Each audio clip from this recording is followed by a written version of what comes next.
Romeo Is a Dead Man is one of the most unusual action games released in recent years. Developed by Grasshopper Manufacture and directed by the well-known game creator Goichi Suda, also known as Suda51, the game continues the studio's tradition of making strange, stylish, and sometimes chaotic action titles.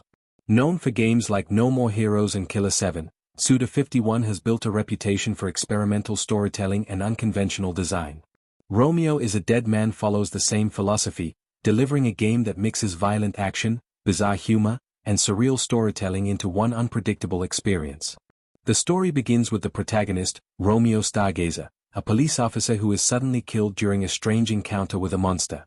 Instead of staying dead, he is revived through a strange scientific experiment that leaves him existing somewhere between life and death.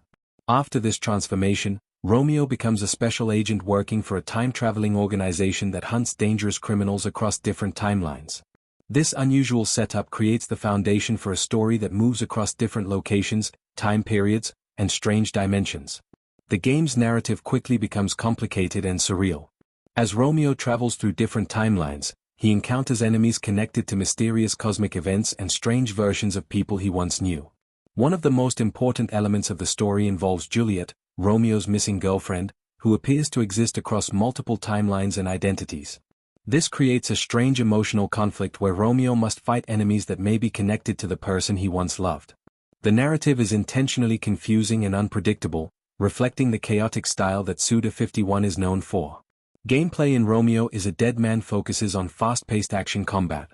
The game is played from a third-person perspective and combines hack-and-slash combat with shooting mechanics.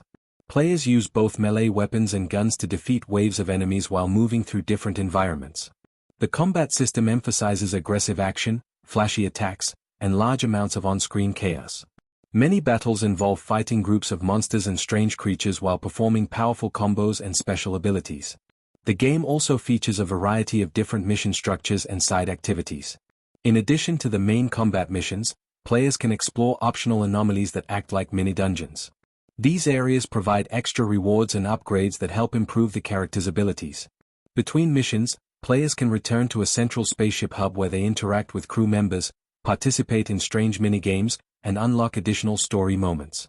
These quieter sections help balance the intense action with more humorous and experimental gameplay elements. One of the most noticeable aspects of Romeo Is a Dead Man is its visual style. Instead of using a single consistent art direction, the game constantly changes its appearance. Different scenes may shift between comic book visuals, animated cutscenes, pixel art sequences, or other artistic styles. This approach reflects the chaotic storytelling and helps the game stand out visually compared to most modern action titles. However, the constant change in style can also feel overwhelming for some players who prefer a more consistent presentation. The overall tone of the game is extremely exaggerated and over the top. Violence is a major part of the gameplay, with enemies exploding into dramatic bursts of blood during combat. The humor is also very strange, often mixing absurd jokes